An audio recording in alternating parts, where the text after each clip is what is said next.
Hello, everybody, and welcome to the first episode of The Chosen Ones, your new Star Wars podcast on Game Domain. I am your host, Jason, joined by my co-host, Leo. You want to introduce yourself? What's going on, everybody? I'm Leo. You might know me from the Super Mint Guy channel. I'm a Star Wars fan, and I'm here on the podcast with Jason. All right. And Captain, would you like to introduce yourself? Buongiorno, I'm Captain. I'm a YouTuber on myself, not from the Game Domain. I'm a new one here, and I love Star Wars itself. And Ricky? Yeah, so I'm Ricky. I have a YouTube channel, Rithik, and yeah, I'm excited to be here. This is gonna be fun. All right. So this new podcast, we're going to try to upload every 2 weeks when there's a lot of Star Wars heavy news, like when Clone Wars Season 7 comes out, or later next year when The Mandalorian second season comes out. We will maybe start doing weekly episodes to review those new episodes of those shows on Disney Plus, etc. And yeah, but so right now when the Star Wars news is in a little bit of a dull time, we're only going to be doing this every 2 weeks. But the big news came out recently.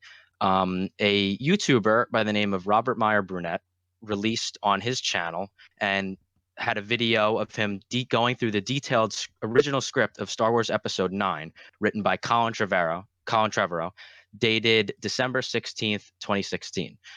This script was titled Star Wars Episode 9, Duel of the Fates, and it's really caught the internet by storm. And so in this first episode of the podcast, we are going to be going through the main plot points of the script, and we haven't been able to get our hands on the real script. That hasn't been leaked to the public yet. That's been kept by Robert, and he's just been iterating the major plot points. But it has been confirmed by multiple people at Disney that this version of the script, obviously before Carrie Fisher's passing, did actually exist. And they said, yes, all of this stuff was going to happen in Episode 9 before this script was scrapped and Colin Trevorrow left the project. And J.J. Abrams, of course, came in creating The Rise of Skywalker, the movie that we just got this past December. So we're going to start by going through the opening crawl. And if any of you guys have any points just to say about the whole situation, go ahead. Yeah, no, I think it's just really interesting because a lot of it does overlap. Like, I don't know. Yeah, I know you guys have read it. Yeah, but, I agree with you.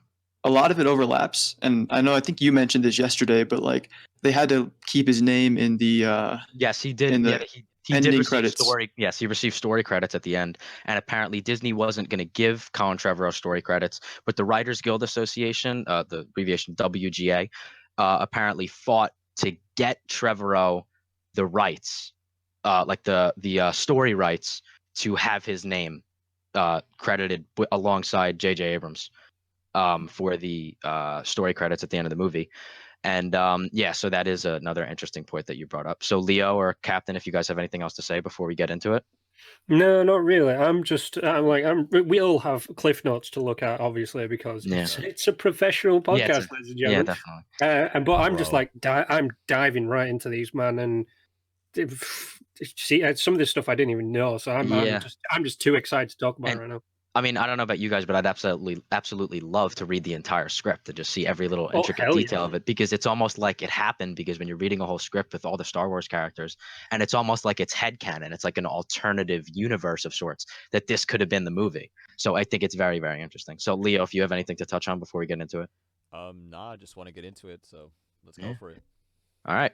So, and but actually one more thing before we get into it, I just want to say in this video, all four of us will be praising the script, but in no way are we saying, oh, Disney should have went with this script instead of kicking Colin Trevorrow out and going with the J.J. Abrams script, because we do all appreciate The Rise of Skywalker. And I personally, myself, like the movie a decent amount. And so it has nothing, this podcast is not going against The Rise of Skywalker and what it did. It's still a very good movie. We're just opening you guys up to an alternative story that almost happened. So yeah, so let's get into the opening crawl. So we're going to read this. The full opening crawl was released. This is the first paragraph of the opening crawl. The iron grip of the First Order has spread to the farthest reaches of the galaxy. Only a few scattered planets remain unoccupied. Traitorous acts are punishable by death. So now this, Leo, I don't know if you want to touch on this, but this mainly seems it's very, very Empire-esque. And I think in The Rise of Skywalker, we got a First Order that it was essentially almost as if the First Order was the Empire 2.0, obviously. with Palpatine coming back and raising the fleet of the Final Order. But Leo, I don't know if you want to touch on more about the similarities between the First Order and the Empire and how this script even elaborates on that. I mean, when it comes to the First Order, right? Like, you're talking about similarities, right? Yes. I mean, obviously, they kind of have the whole uniform thing down to a T, right? With the Yeah, that is Stormtrooper. definitely true. Just a couple variations on the Stormtrooper Yeah, and outfit. I think some people are a little. Some people might be a little mad at like it's practically the same thing, but I think some of us like familiarity in our Yeah, in definitely. like our not movies, but like stuff we like in general in pop culture. I guess you could say. Like I don't know how the rest of you guys feel about the Stormtrooper armor, the new one that the New Order has. Yeah, I'm glad it's not something totally new, but it's the last movie, of the wrapping that is everything true. up. It's kind of weird to just put on a new Stormtrooper that's not even related, completely different in the last movie. It's very nice to have that nostalgic similarity between. So yeah, I appreciate that they kind of kept the same, details. I think out of the Stormtrooper armor that has appeared in the new movies, even though she wasn't there for a lot of it, Phasma's armor has a fascinating backstory, and it does. Oh, yes. I think what they really should have done is they should have tried to harken back to because they did it with the Sith Troopers. With the Sith Troopers, which if people don't know what the Sith Troopers are, the Red Stormtroopers from the Red I'll put a photo on Stormtroopers screen for you guys just in case. These guys that wear sombreros, those guys, they have what the Russians did in World War II. They have angular pieces of armor that is designed to reflect blaster bolts. That was a cool thing that they brought in, but they brought it in the last movie, and it would have been better to bring it in from the beginning. even an episode because it would have made them a little bit more scary. But as far as like the comparisons between the Empire and the First Order, they're just the same. The name is the only thing that's different. Yeah. All right. So now let's get into the rest of the opening crawl. It reads, determined to suffocate a growing unrest, Supreme Leader Kylo Ren has silenced all communication between neighboring systems. Led by General Leia Organa, the Resistance has planned a secret mission to prevent the annihilation and forge a path to freedom. So, Ricky, as you can see right from the beginning, right from the get-go, you can tell Leia has a very strong influence on this script. Yeah, just like you mentioned how they wrote it before she passed. Yes. It kind of threw everything off, right? Yeah, because that's another thing with that. This script, that you guys will be hearing us review today this script wouldn't have been the actual movie because, we can't control the tragic passing of Carrie Fisher. We can't reverse that. So they would have either had to recast her, which would have caused a lot of turmoil, or they would have had to redo the script and have her lessen the movie and do what they did with Rise of Skywalker and use the old footage. But so that's how the opening crawl reads. And the movie actually opens up in a very interesting way. Obviously, Rose Tico, whether you like The Last Jedi or not, Rose Tico was a very controversial character. A lot of people didn't like her. A lot of people loved her. She was basically the second coming of Jar Jar Binks. I mean, I think that's a nice way to put it.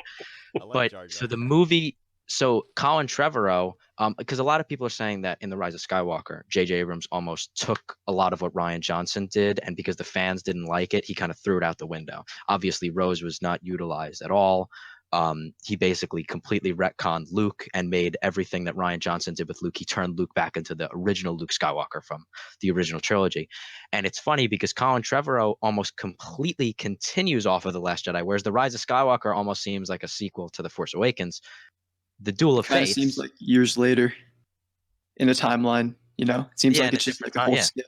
Yeah, and this Duel of Fates script feels like a complete direct sequel to The Last Jedi, and you guys will see that throughout the rest of the script. But so the movie opens at a First Order shipyard on a moon of the planet Kuwait. I believe that's a new planet. I don't think I've heard any of that in that planet canon yet. Kuwait. And then so it opens up with BB-8 and Rose infiltrating this moon where the First Order is constructing their ships.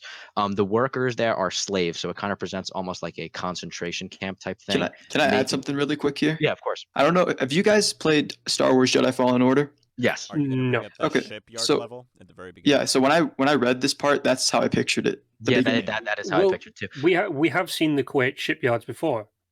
Have you played the game? Does it look like that? Well, I'm pretty sure the Kuwait shipyard is a giant ring around a planet that was designed to build capital ships. Yeah, that's that's not how. medieval. Yes, it doesn't. But The script it's does in the bring up Clone the Wars. ray and all that stuff. Yeah, it was in the Clone Wars. It's the one where I don't know. one of the troopers loses his ship goes thing and he shoots that twin in the face, that twin Jedi.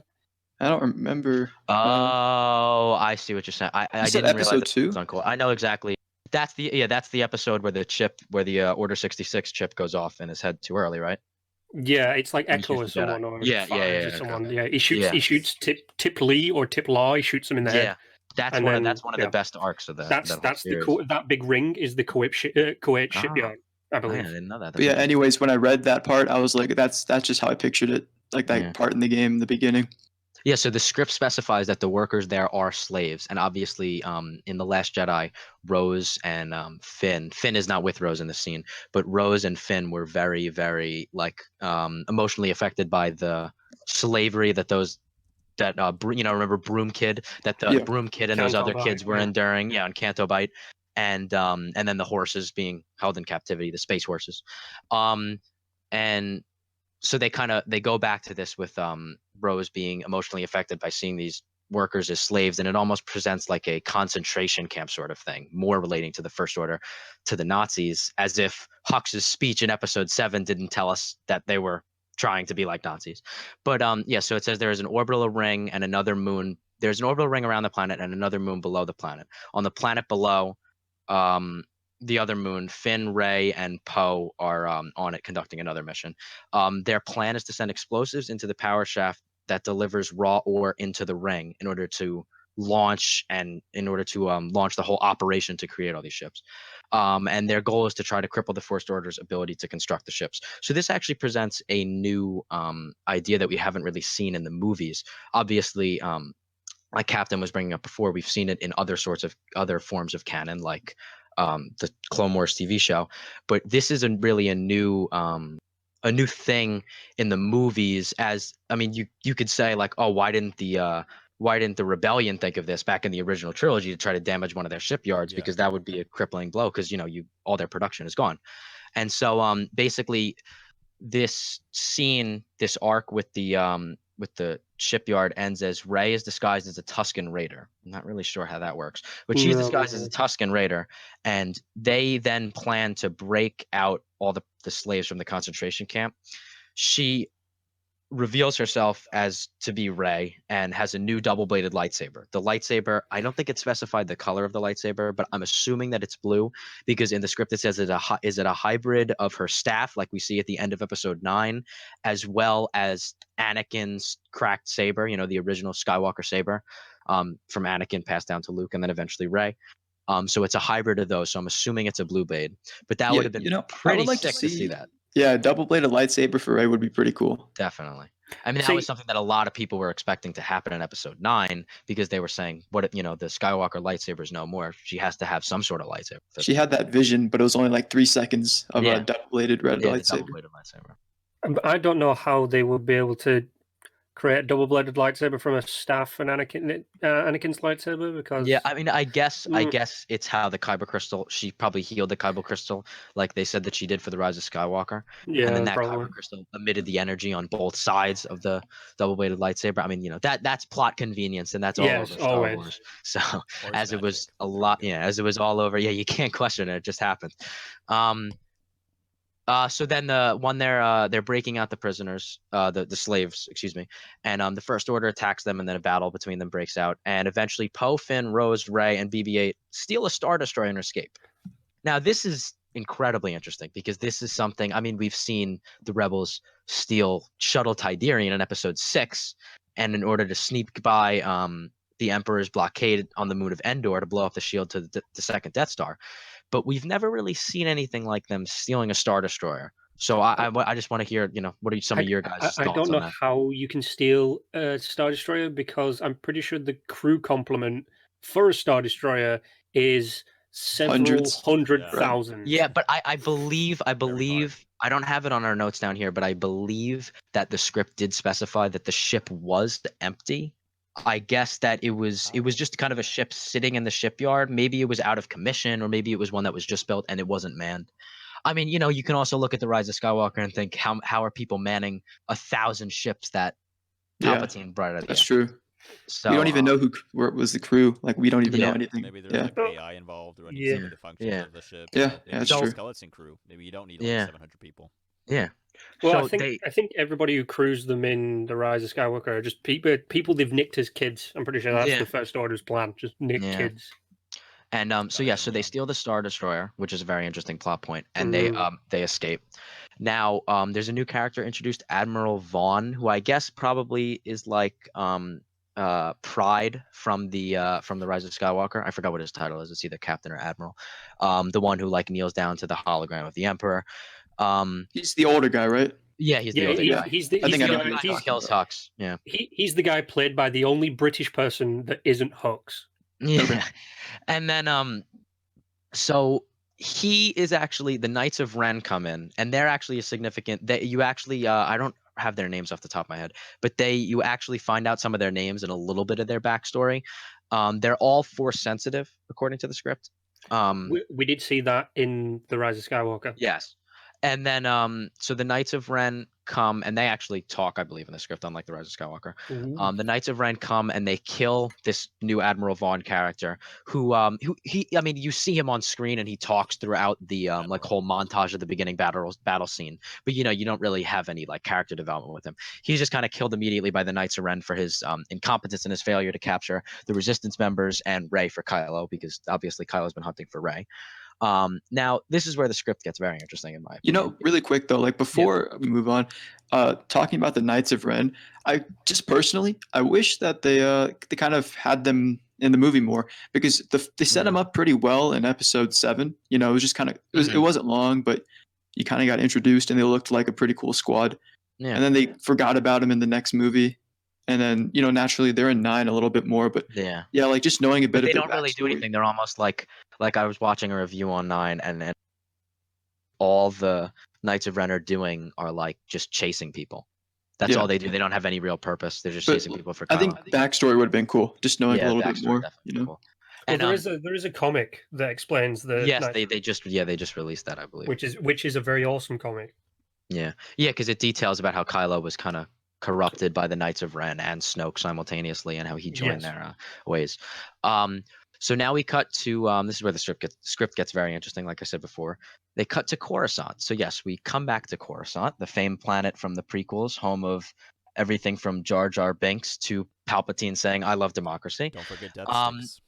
Yeah, don't forget. No, you don't want any death sticks. You want to go home and rethink your life. So they cut to Coruscant, and Coruscant is a very incredibly rundown city, which is kind of weird because when we see it in the prequels, it's probably the most lively city or lively planet of anything. Yeah, it's booming. Like anything we see. It's almost the New York. Yeah, it's the New York equivalent of in the Star Wars universe. Like it's almost like a city that never sleeps. And so it's very rundown in the script, or it is described as very rundown.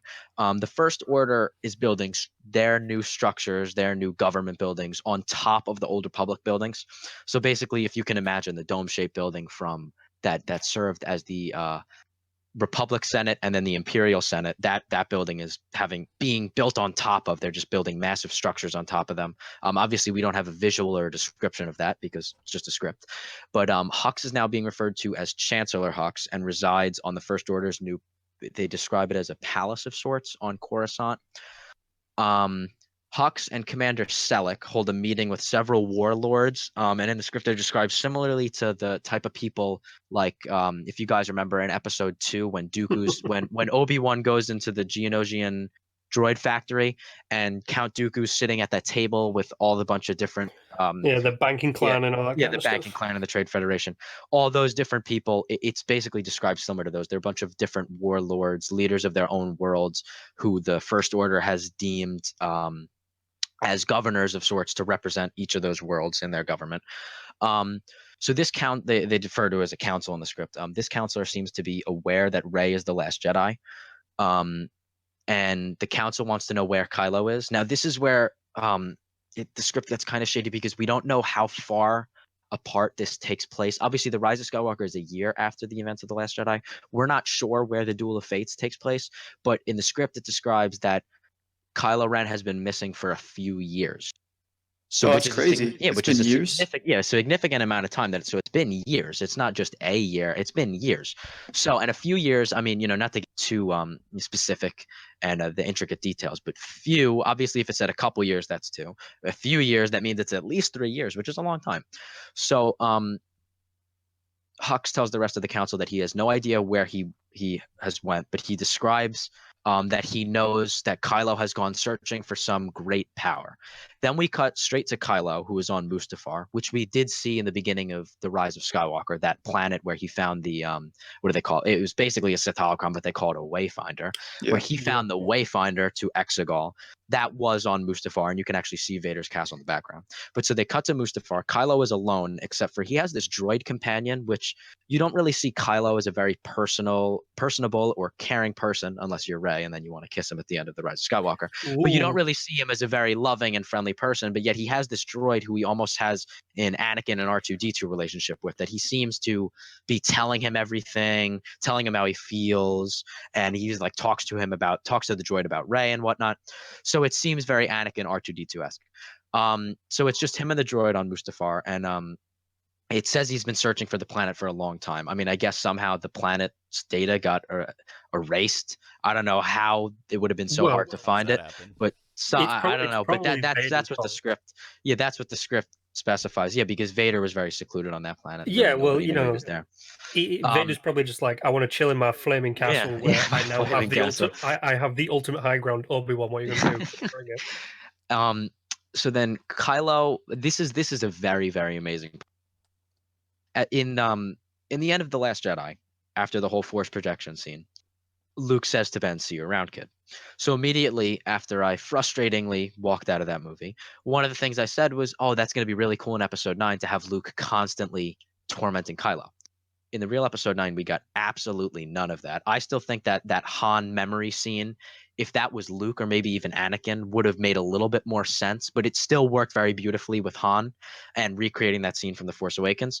But so throughout the whole movie, Kylo's being haunted by Luke's Force ghost. Sometimes Luke is actually appearing, other times it's just his voice, similar to what Ben did to Luke at the end of Episode 4 and in Episode 5, before he actually appeared as a Force ghost and sat down on the log next to him.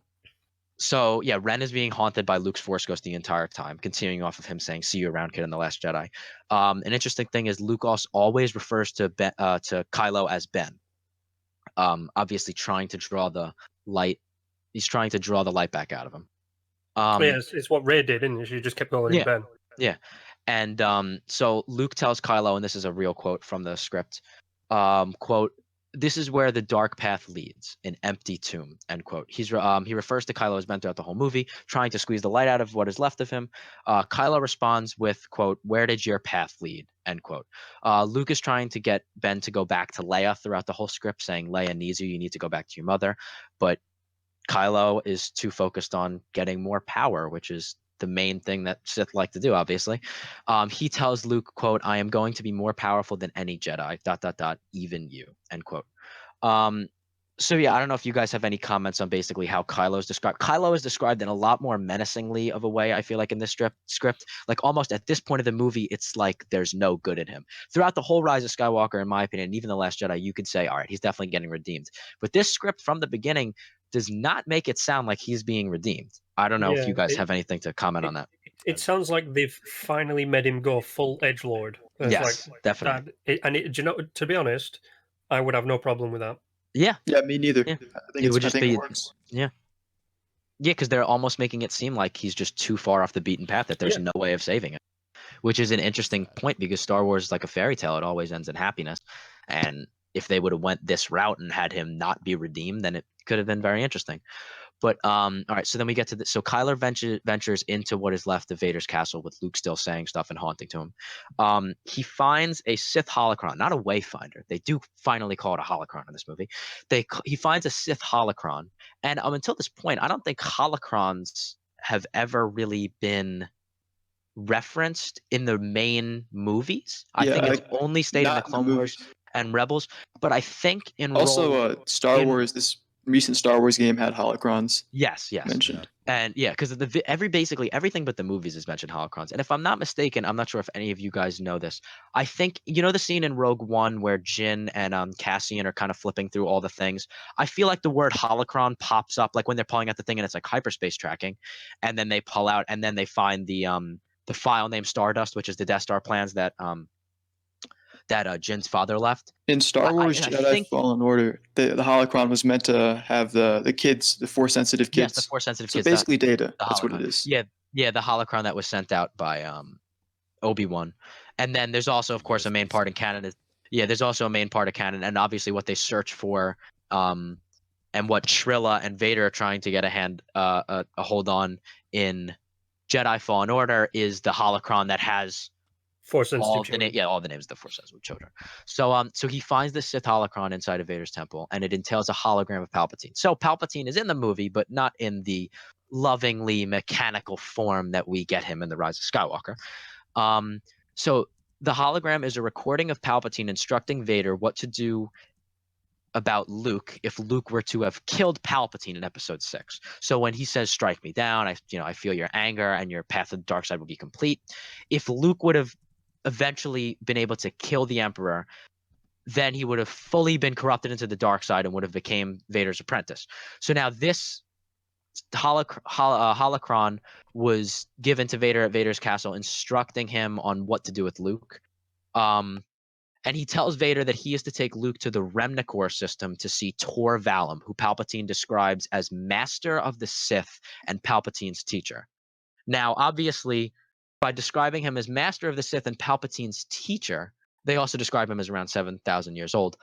I'm sure you guys want to have comments on who you think that could possibly be. So if you guys Plagueis. don't, yeah, definitely Plagueis. I think everyone would I think it's, probably. I think it's Darth Jar Jar. That Darth would Jar also Jar, be a yeah. very good possibility. I think everybody would love to see that too.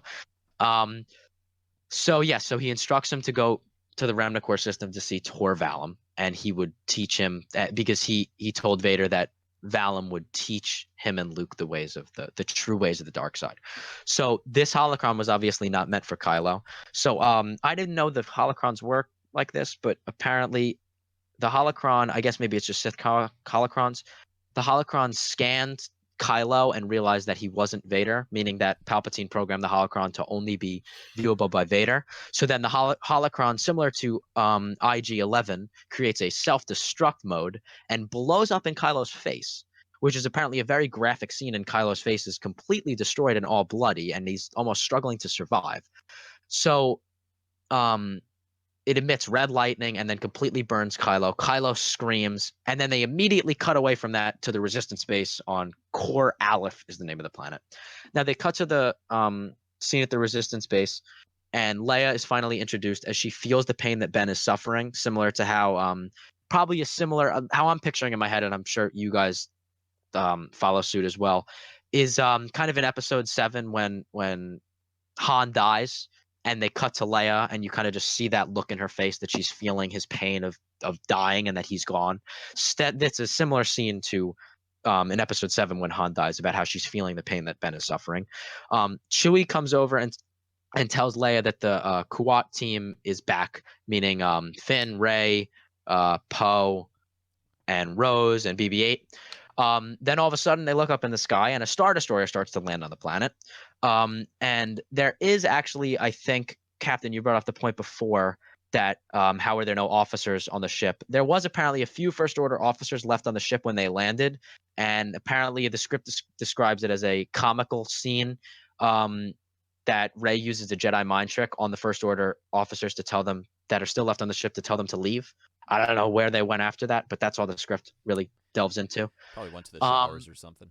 Yeah. I'm just loving the fact that we skipped over this holocron. I'm loving that. Yeah. And then so Rey tells Finn that she doesn't feel like she can be a Jedi and can't live up to expectations. Similar to kind of how she talks to Finn very personally about the Force and Kylo and everything in The Rise of Skywalker.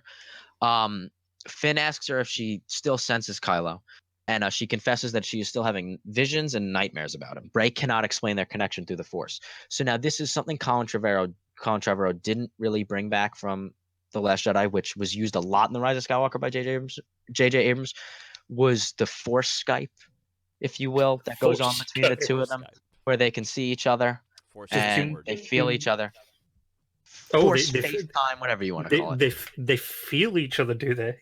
Yes, with the Just well, and then in The casually. Rise of Skywalker, It's mutual. at that point. and It's then they mutual. can have lightsabers fight. They can have lightsaber fights between. I between will, the continuums. I will admit that scene where they're having that conversation and fighting at the same time, and it does the perfect cuts of when Oh they yeah, get definitely. in front of that was a Yeah, it was brilliant. incredibly edited. That was a brilliant scene. You're right.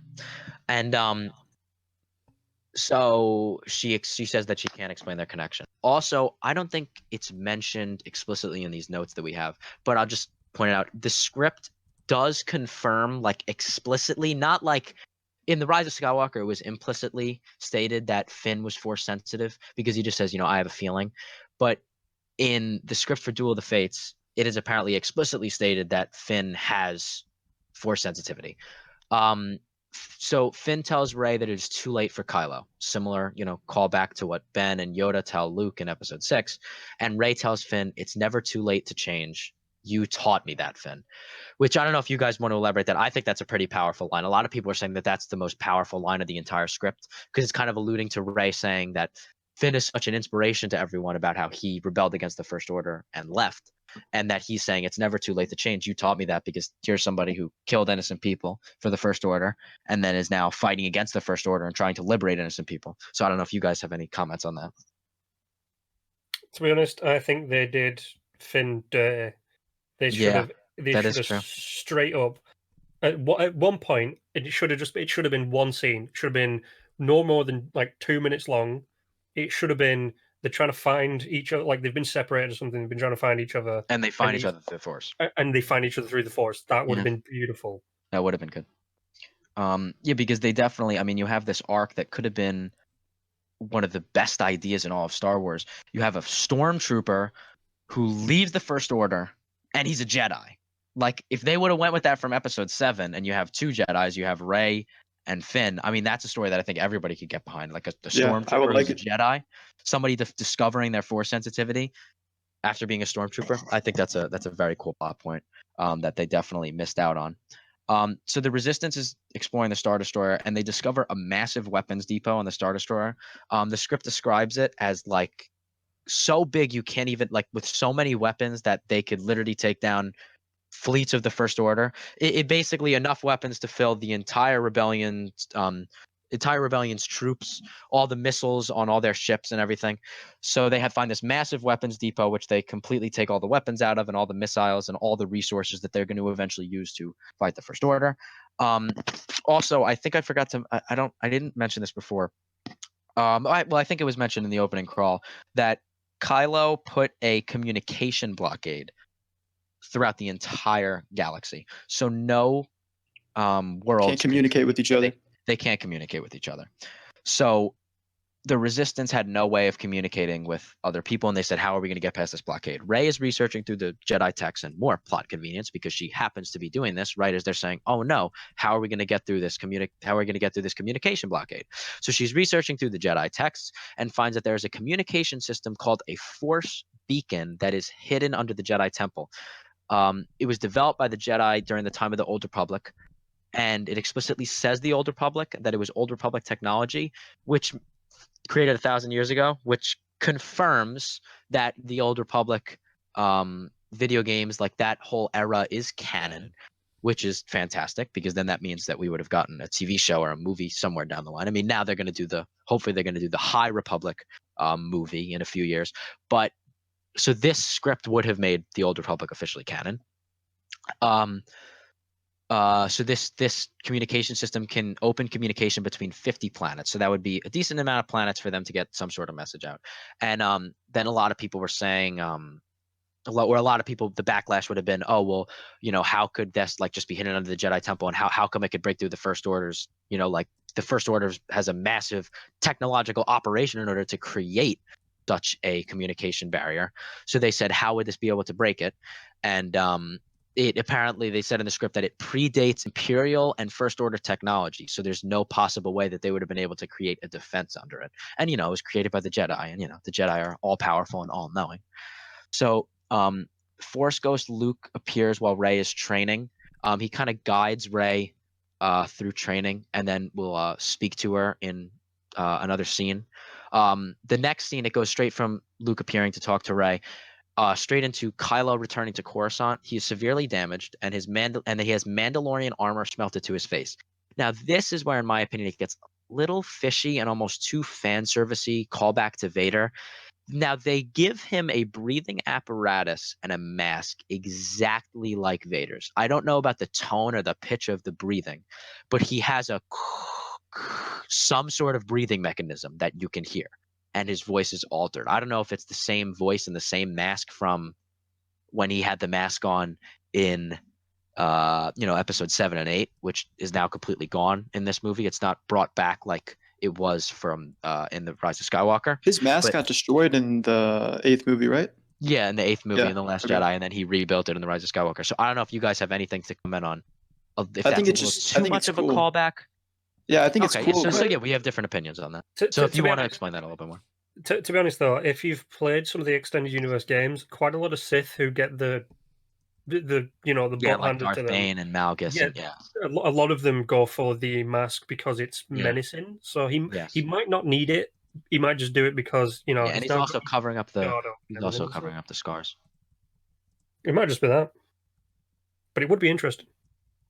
I wonder how badly he got injured because, like, we could see Vader in Episode 6, his actual face. I wonder how badly that thing hurt or damaged his face. Yeah, I think it was probably more along the lines of like bloody scars, if anything. Yeah. Not Not like burned. Yeah, like I the don't lava. think burned like Vader, but he did say that he was significantly. His face was significantly damaged, so I'm not exactly sure to what extent. But so while training Rey, Luke consistently talks about balance to Rey, and that's a main theme of this entire movie, bringing balance to the Force, because it's the last movie in the saga. It's wrapping everything up, so it's all about balance, which is what the whole series has really been about, is bringing balance to the Force. Rey says another very powerful line here. She says, "Balance. The dark suffocates the light. Light extinguishes the dark. Over and over and over again. How is that balance in the Force?" Luke responds with, "I know that anger. My father had it too." So, I mean, I don't know what you guys have to say on that, but I think that's an incredibly powerful exchange that would have been pretty cool to see in the movie. And what Rey is saying is pretty true, because you look at, there isn't really any balance, because it's just a continuum of back and forth between. But that is balance Dark- within itself. Yeah, but then it's the Sith win, Jedi win, the Sith win, the Jedi win, the Sith win, the Jedi win. Yeah, that is balance. Yes. The Sith rule the galaxy for a bit. A bunch of Jedi come back. They defeat Yeah. the Sith. Jedi rule for a bit. The Sith are like, all right, okay, let's try another sneaky plan. They do a sneaky plan for a couple of 100 years. Then they come back and they win, and then rinse and repeat. Yeah, definitely. It is balance. All right, so then we will go to the next part. So Rey continues to back away from being a Jedi, saying that know her place in all of this, like she says in the previous movies. She admits she's a nobody. That's another major plot point. They keep her as a nobody in this movie. Hey, really quick, what do you guys think about that?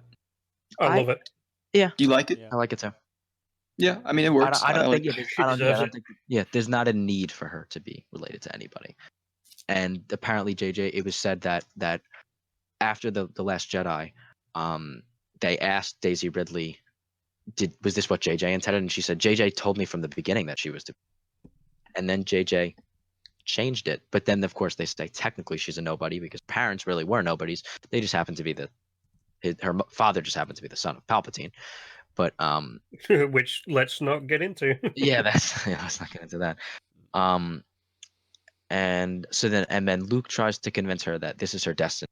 Force chose her, which is another thing that we see. Leia tells her this later in the script as well. So then Kylo leaves Coruscant again and tells Hux he has found a power that makes planet-destroying weapons insignificant. So this kind of shoots down the whole notion of, every third movie we need to have, or every other movie we need to have a massive planet-destroying weapon that's going to blow a bunch of things up. So that completely destroys that notion by Kylo saying that he's going to find something that makes that insignificant. And his final words to Hux are, he instructs him to find the Resistance, wipe them out, and leave the girl to me. So still, even without Palpatine in his ear, like in The Rise of Skywalker, saying, "Bring me the girl, and I will give you everything you." In this movie, he still has a major niche for trying to find Rey, and which they will also get into a little bit later, in more detail. So then Rose, Finn, R2, and C3. This is kind of where the plot kind of splits up into two teams and two separate plots going on at once. I don't know why they send this crew to go to Coruscant, to the Jedi Temple, to find the communication beacon, but they send Rose, Finn, R2D2, and C3PO to Coruscant to light the communication beacon. And then Rey, Poe, and Chewbacca go to a planet to find someone who Poe says to Rey, "Oh, I know somebody who has knowledge of the Force and may be able to tell you information regarding a secret planet that that is the birthplace of the Force," basically describing Mortis from the Clone Wars. There also Rey and Poe develop a love interest throughout the movie. This doesn't really have a specific chronological order in the script, so I'll just kind of fit it in here. Poe at one point says to her, "Oh, right, attachments are forbidden," acknowledging the old Jedi code. And Rey is saying something to Leia about the relationship and whatnot, and says, "I can't, it's forbidden." And Leia tells Rey, "What are you going to do? Listen to men who lived 1,000 years ago?" Kind of telling her, like, forget about the Jedi. The Jedi aren't really, that's not you. The Jedi aren't controlling you anymore. So it's kind of opening up the way of, like being able to have a love interest as a Jedi. And it does create a real relationship between Poe and Rey, which is really something that I don't think anybody would have expected. I don't know if you guys have anything to say on that. I mean, in the episode 7, they kind of hinted at it, Yeah. I wouldn't say it's like impossible, but yeah. Yeah. So now Kylo is going to Remnacor to meet poor Valum, I guess. But right before he leaves, the scene right before he goes to his ship, he takes Vader's mask and says he understands Vader now. The specific quote is, "You allowed love to cloud your judgment." And then he throws Vader's helmet off the balcony and it shatters. I thought this was really cool. I know we talked about it yesterday a little bit. Yeah. But I don't know, he's being different, Yeah. He Yeah, knows it definitely why is a Vader cool. kind of He is the failed. guy. Yeah. Here's why Vader failed, and I'm not gonna. I mean, this is another thing that shows completely that they're almost throwing him completely down the dark side, as if he can't be saved. He's untouchable. Leia remains at the base, similar to how she does in The Rise of Skywalker. And before Rey leaves, Leia tells her, "You're not like my father or my brother. You're new. Whatever happens, remember the Force chose you, Rey. Your story isn't written by anyone else," which is another incredibly powerful. And it just completely takes that Rey is a nobody thing and just completely expands on it, because it's basically showing that the Force naturally chose her. I mean, if you think about it, Anakin Skywalker was a nobody. The Skywalkers are such a historic bloodline, but Anakin Skywalker was a nobody. He was just created by the Force. Yeah, And just it's a little similar to- kid Yeah. who pod raced. Yeah, I mean, it's a thing that apparently is passed down through the family, but he literally just spun to win. Yeah. Yeah. And it's the same thing with Rey. So then the First Order tracks the stolen Star Destroyer to Kor Aleph. From all the plot detailed articles and stuff that I've read, because we haven't been able to get our hand on the actual script, it just really says all the major plot point articles. It doesn't really go into if there was a battle on Kor Aleph where the Resistance base is. It just basically says that they track the stolen Star Destroyer to that planet and the Resistance escapes. So I mean, assuming Leia and all of them, they make it out of escape, similar to like the rebellion on Hoth in Episode 5. Or in the beginning of The Last Jedi when they're escaping that other planet where they had their base in Episode 7. I'm not really sure exactly how that went down, but so then it goes back to what a lot of the plot articles are describing as Team A, because the story splits into two basically at this point. Rose, Finn, R2, and C3PO successfully activate the beacon under the temple. Then they send through this communication beacon a transmission of Leia. It's a hologram of Leia asking for help, which was described in the script as very much of a callback to her saying to her in Episode 4, "Help me, Obi-Wan Kenobi. You're my only hope." I think what you're about to say next is possibly the best footnote we have for this entire podcast. Oh, I think I know what you're getting into. So then we go into a montage of people all over the galaxy hearing this transmission, and we have a cameo from, I don't know if you want to finish it now, Captain. Who do we have a cameo? Bosk, and Yes. literally the footnote we have for this episode Yes, just say Bosk appears. That's Bosk it. appears, yes. It's just hi, I'm Bosk. It's like, oh hi Bosk, how you doing? I'm just Bosk. See you in a bit, man. Yeah. And the script apparently describes as him like almost going, like staring at the transmission.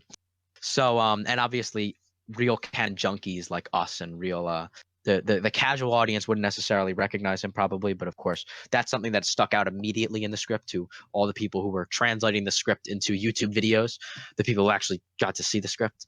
Then immediately the First Order cuts off the transmission, and the Rose, Finn, R2, and 3PO, they flee into the lower levels of Coruscant, which we've already seen before, but they really kind of delve into it. The only times we've really seen the lower levels of Coruscant is, of course, prominently in the Clone Wars TV series, and then the only live-action variant we got of it was in Episode 2 when they went down to go hunt Zam Wessel after she attempted to assassinate What was that? Padme. That canceled Star Wars game, Star Wars 1313 or something like that. Yeah, where Oh, yeah, that was supposed to yeah. take place like on level 1313 of. See, I've just like as we've been going through this, I've noticed a big plot point in this, a big plot hole, I should say, is we're going to the Jedi Temple to activate this transmitter that nobody knows about and is super powerful and stuff, and then First Order cuts off transmission. Yes, How? that is true. Yeah, that's the best thing. Did they just fly into it and go, Yeah. no, man? Force magic. Somehow they force turn it off. Yeah, like hey, turn Yeah, it this on. yeah, because the script doesn't really go into that either, and it just says First Order cuts off the transmission. Maybe they hack So they- C-3PO, you know? Yeah, maybe.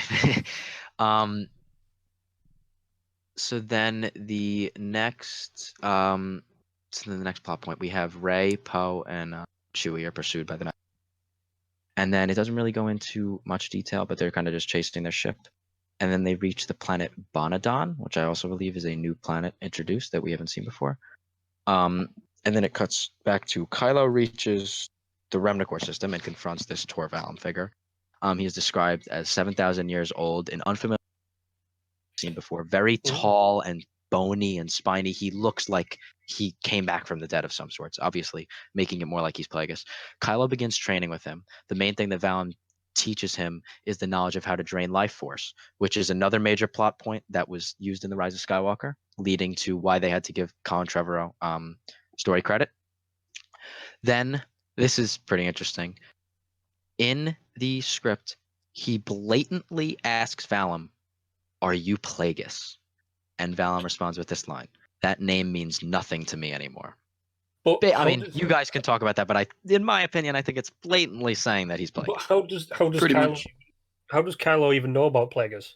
I mean, I guess he's a prominent Sith figure. I mean, I'm sure Snoke knew about Palpatine and Vader, so he had to have Plagueis, because Plagueis taught Palpatine. Plagueis is said to be one of the most powerful Sith Lords ever. I mean, I guess it's just it's Sith knowledge for them to know who he is.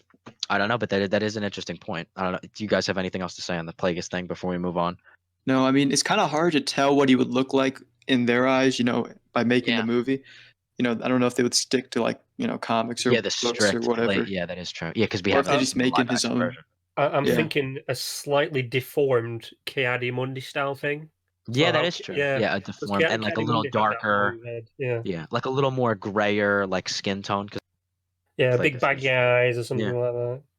But at the same time, I can kind of see him because he's teaching. Obviously, he's teaching Kylo Ren. He's probably teaching him Force, but he's also probably teaching him how to fight as well. So I kind of see him as this really skinny but kind of like jacked alien. So he's got like an 8-pack and he just walks around with his shirt off all the time. That's the kind of thing I can think of. Like, maybe he has a golden robe like Snoke or something. No, I'm thinking he'll stick with like black pants and like a red tunic, but he's literally just flexing on Kylo all the time. Typical Sith I'm 7,000 years old. What are you gonna do? Look at my 8-pack. So Vallum shows Kylo a vision of his future, similar to Luke, what Yoda showed Luke in Empire Strikes Back on Dagobah. So it's basically exactly like Luke's quote-unquote fight with Vader on Dagobah and Empire Strikes Back. Kylo has a vision of him fighting Darth Vader, his grandfather, and Vader absolutely. It's described in the script, and I mean how the action is described. That this is like Rogue One Vader, so we would have gotten to see a pretty badass Vader in a lightsaber fight, just like how we saw him destroy all the rebels in Rogue One. So he completely annihilates Kylo pretty quickly. I think the duel lasts for a minute or two. Completely annihilates Kylo. That would have been so cool to see, though. Yeah, it would have been very Vader cool. Kylo fight. And he slashes him, like basically killing him in a sense. And then Kylo starts screaming and screaming, and then he opens his eyes and realizes that it's just a vision. Valum then tells him that Vader was stronger than him and whatever, and kind of start putting him down. And then Kylo does the Sith move and just completely kills Valum and heads to Mortis. He was told also by Valum that Mortis is the birthplace of the Force. Obviously, we know of Mortis from the whole arc in the Clone Wars about the father, the son, and the daughter. Basically, the Holy Trinity of the Force and of Star Wars. So he was told that all the power he could ever want resides on this Mortis planet.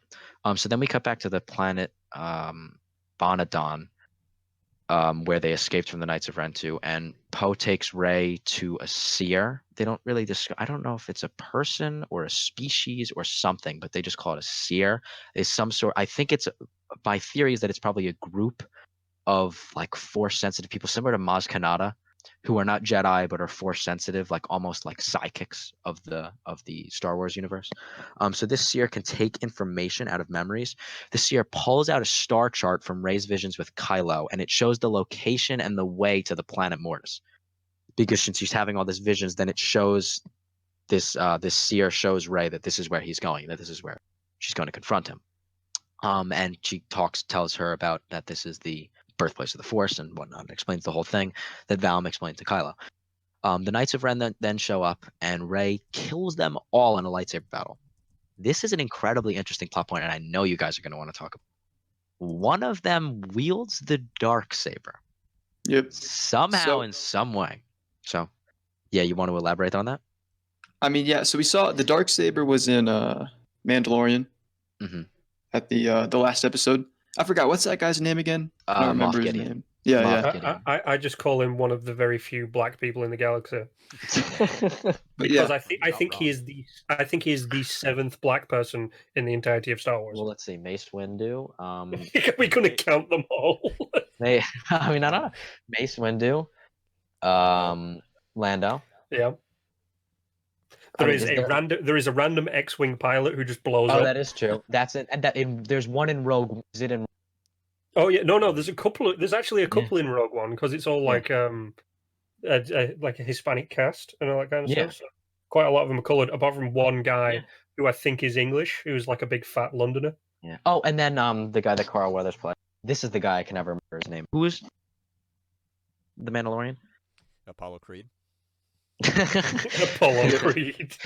Apollo Creed. I can't remember. But yeah. I always forget his name. All I know, I think he's a Moff, the guy who has that. Moff. Yeah, Moff. I think he's a Moff. Yeah, so similar to how Tarkin was, I guess, and he's just a. But yeah, he had the. He had like the you were saying, TIE fighter Ricky, that he had the lands really weird. Yeah, the dark saber.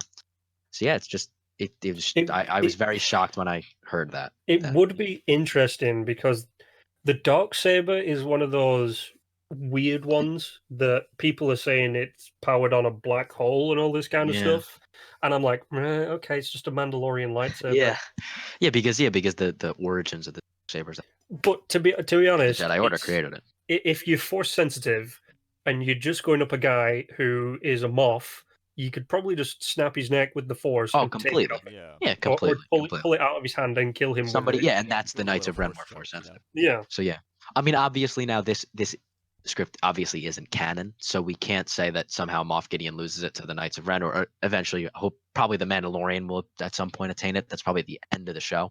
But yeah, so we can't really know that for sure because it's not canon. But it would be interesting because it is a powerfuler lightsaber. So it's a very formidable weapon, no matter who wields it. So it would be quite interesting to see it turn up. Yeah, but it would have to be destroyed. I think she would have to cut it and destroy it. Yeah, I mean, and you even see Pre-Vizsla in the Clone Wars somehow manages to fend off Jedi and Sith with the dark saber, so he was well enough. Yeah, but I He's not think at force the same sensitive. time, I think at the same because he used all of his other gadgets as well, he Yeah, that wasn't is true. primarily using And the saber. also Sabine and Rebels, of course. Of course.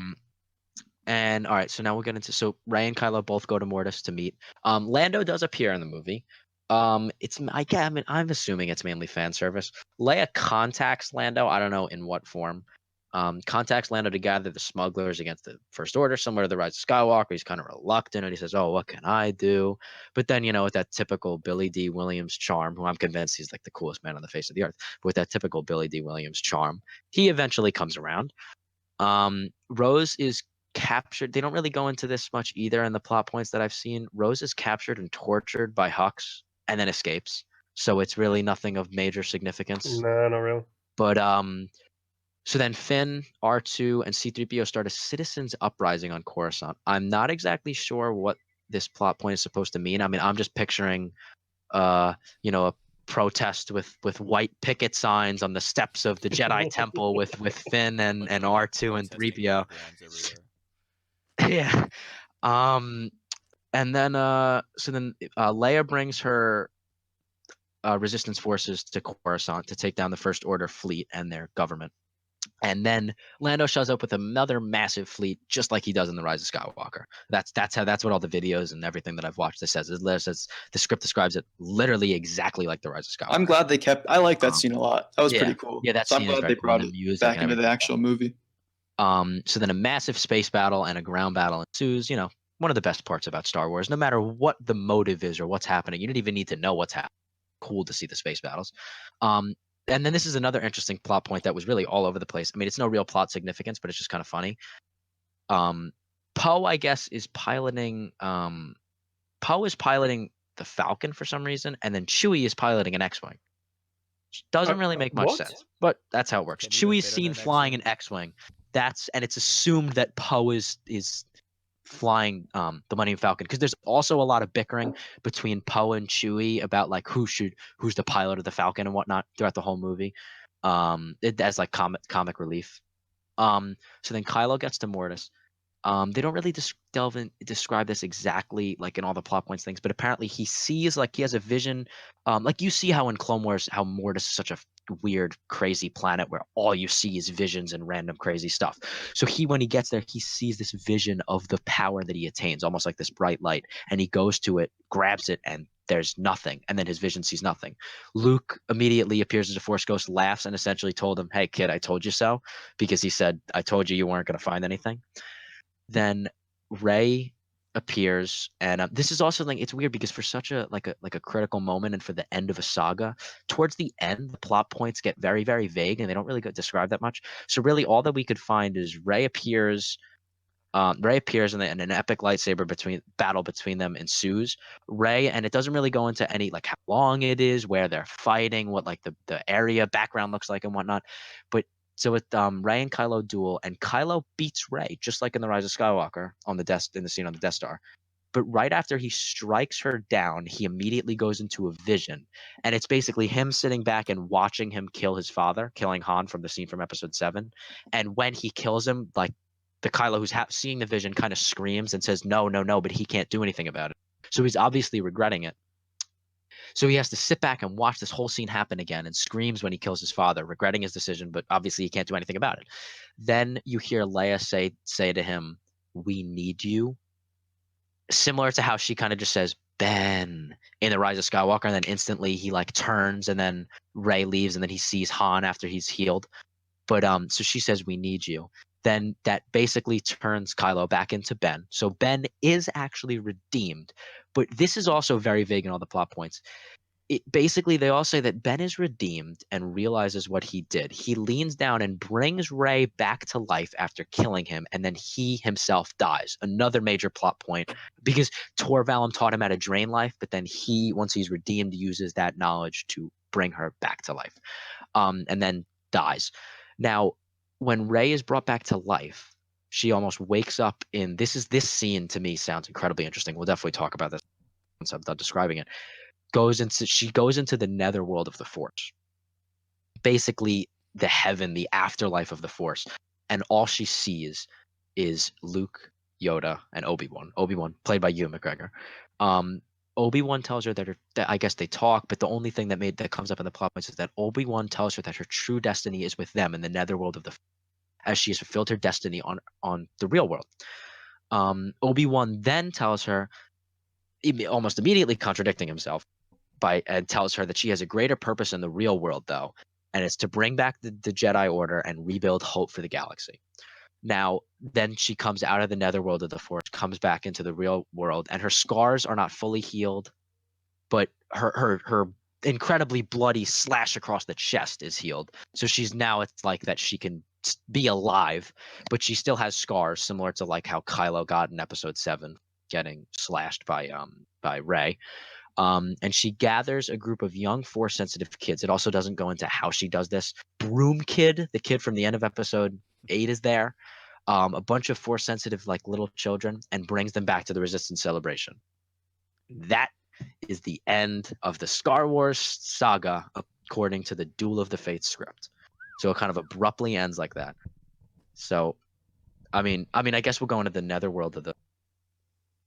I don't know what you guys think. I think that would have been incredible, and I would have wanted to see more Jedi. Definitely Anakin. I mean, if you have Luke, Yoda, and Obi-Wan there, why not have Anakin? Yeah, I think it would have been cool to have a lot more. Yeah, even It in would the be end cool of to the see Rise of Skywalker. everybody, like everybody. They can CGI that, right? Yeah, 100%. Well, and they would have to all the Jedi, thousands. You know. Yeah. just have a Lord of the Rings-esque battle Yeah. where thousands of Jedi. No, like just she's take just there and she's looking at like all the Jedi, like some we haven't even seen before. Yeah, take the scene That would from the be so cool. Geonosian arena, put it into the netherworld. There you have Just 1,000 just Jedi. have Mace Windu stood there cutting off Jango the Fett's head continuously. And you have the hero guy who jumps up to try to kill Dooku and then immediately gets shot by Oh, Jango yeah, and then yeah. falls off. Oh yeah, dinosaur I boy. forgot. Yeah. So that's really how the script wraps up. Before we wrap up as a podcast, I mean, I don't know if there's anything else you guys want to add. I mean, you guys want to go through. I know I talked a lot. If you guys want to go through and each give your own personal opinion, what you liked, what you didn't like, what you thought would have worked and what you thought wouldn't have worked, Yeah, or maybe I don't some know fan how backlash. Each of you want to go into that. I don't know how I feel about Coruscant being run down. It doesn't really like. That really doesn't seem I to agree with that. appeal to me because I'm like, it's kind of like the center of the galaxy. You know, we've always seen it as a booming place, and just doesn't make that much sense to me to see it run down. I mean, hey, the First Order could have like done some like, I don't know, insane taxes on them or something, but or maybe the Death Sticks got out of hand. You never know, but too much. Yeah, Obi-Wan wasn't there to convince them to not use them. You don't want to buy Death Sticks. You want to go home and rethink your life. Maybe that's what they did. Maybe they all just went home, rethought their lives, and thought, maybe I don't want to be on this planet anymore. All right, so Captain, do you have any final thoughts? It's a better script than the one we got. However, what they really should have done is they should have taken the Mortis scene, and I mentioned this yesterday when we were talking about it. They should have done it as Kylo turns up and is the visual representation of the son. Rey turns up and is the visual representation of the daughter. They both fit the roles. They both kind of look like the people from the Clone Wars. And then have because Mortis is so strong in the Force, have Luke come back not in his prime, but kind of like when he was, now the lead, when he had his Jedi Temple. Not old Luke like we see in Episode 7, maybe a little bit younger. Have him be manifested by the Force, so he's now 100% physical again, but he has to at some point he's trying to stop them fighting, but then in the process of it gets killed by Rey by accident, which then, because like he's back, Leia can sense him or something like that. Leia's like, oh damn, I've lost him again. Kylo's then like, but I was supposed to kill him, and then has a weird midlife crisis, kills Rey, realizes that his path to the dark side has become complete, but in the process, he had to lose everything he possibly could have had as a family. His uncle his weird, creepy love interest with Rey. His mum and his dad are now dead. All this, and just has a massive mental breakdown. And then Wait a right minute. at Wait the a minute. end, You know, in this script, I just realized Leia doesn't die, does she? No, she doesn't. Leia no, I survives just the whole realized thing, that. and so does She's still- Lando. Yeah. she should have died. Yeah, that I mean, I think the whole if if she didn't pass away in real life, I think the whole intention was because Episode 7 was really about Han, Episode 8 was about Luke, Episode 9 was always supposed to be Leia's movie, and I think J.J. Abrams even said himself that initially the plan was to keep her alive throughout the whole movie because I mean, I don't know. I mean, I kind of would have liked her to stay alive. I mean, I would have liked all three of them to stay alive, but obviously that can't happen. But if I honestly, I think that would have worked best from a writing standpoint and from like a movie standpoint and would have made the most sense. I think Leia would have actually been the most logical one to have survive. I mean, I think you have. Because I think. Go ahead. No. You go ahead. You know, it's not really that Star Wars related, but it's kind of a similar situation when we're talking about actors dying, before the movie starts. Well, I don't know if you guys remember an actor by the name of Paul Walker. He was Yeah. Brian O'Connor for the Fast and Furious series. Yeah. He died in a crash in a Porsche Carrera. Yeah, I do remember that story. Before the movie finished filming, and pretty sure there were some script changes done to the film because of his death. Yeah. Well, yeah, and that also brings me to another point before Ricky, you give your final thoughts, I give my final thoughts, and before we wrap this up here, that's something that you guys as audience viewers and listeners, you guys need to understand that this script, yeah, we're reviewing it and we're saying, yeah, it's pretty good. It would have worked. It would have worked well as a movie. This script would have had no logical way onto making it onto the screen as a movie because it was dated 11 days before the passing of Carrie Fisher. And they would have had to change stuff. They would have either had to recast Leia, which would have completely changed the dynamic. They just would have completely changed the dynamic. I mean, there's no other way to put it. Or you would have had to redo the script and cutting her out and then doing what they did with The Rise of Skywalker, that would have significantly changed the plot because from everything that I've heard about the script, it's that Leia is the centerpiece of this movie. From the major plot points, it doesn't sound like she's that big of a deal in this movie, but she is a centerpiece of this movie. So that would have created, that would have been a big, if they would have kept with, stuck with Colin Trevorrow, if he would have stayed on the project, that would have been a big thing they would have had to overcome and figure out. So, so Ricky, if you want to go into some of your final thoughts. Yeah, wait, so correct me if I'm wrong, but that means in this script, Kylo and Rey only meet and like fight one time, right? At the end. Yeah. So that means they're doing their own separate things the whole movie. Yes, they don't. I don't know if they have any visual of the Skype connection thing. Oh yeah, I'm not sure. It doesn't explicitly say that in any of these plot points any of these major plot point articles, but I mean, it could happen. I'm not exactly sure. But do you have anything else to add? Yeah, like one thing I liked about Episode 9 is I liked how they, there were multiple encounters with both of them. Yes, yeah, and definitely. It kind of built up to that finale. Yeah. But yeah, I mean, of course, it's kind of hard to tell because this is the script. This isn't the movie. Yes, definitely. So yeah, but regardless, I like this. I mean, I like this points on the script. I also like the movie points. Yeah. So yeah. Yeah. So yeah, I'll just give my final thoughts. I really do like script, but yeah, like we've been saying the whole time. I mean, this script sounds good. I'm not going to go ahead and say. I mean, I really like the Rise of Skywalker. If I had to give it a rating out of 10, I'd probably say a 7 out of 10 or a 7.5 out of 10. It's definitely my favorite out of the sequel trilogy. I agree. It's my favorite out of the sequel trilogy. Not my favorite Disney Star Wars movie because this actually might be quite controversial. We'll get into this another time. My favorite Disney Star Wars movie is actually Solo. For some reason, I absolutely love that movie. I like it. But I like Solo too. In my opinion, my top 3 favorite Star Wars movies are all the original trilogy movies. And I have to be completely honest, my number 4 might be Solo, followed shortly after by Revenge of the Sith. One thing is Rogue One was Disney also, right? Rogue One was Disney also. I liked Rogue One a lot. Love that movie. I'm not a massive fan of it. I mean, I think it's a fantastic movie. It's definitely one of probably the top 5 like well-made Star Wars movie. But I never didn't really strike any chords with me. But yeah, so I mean, I like The Rise of Skywalker, and I'm not going to go a lot, and I'm not going to go out and say that this script would have been better than The Rise of Skywalker because obviously the things with Carrie Fisher would have completely changed it. They would have had to rewrite stuff. So this wouldn't have been what we would have gotten on screen. But as headcanon and as a fantasy of sorts, this script is pretty cool. And I mean, I think it's awesome if they're not going to do this, but I would love to go into a movie and see this script filmed. I mean, Yeah. even if they made it and it wouldn't be canon, which this is completely hypothetical because Disney would never ever do this.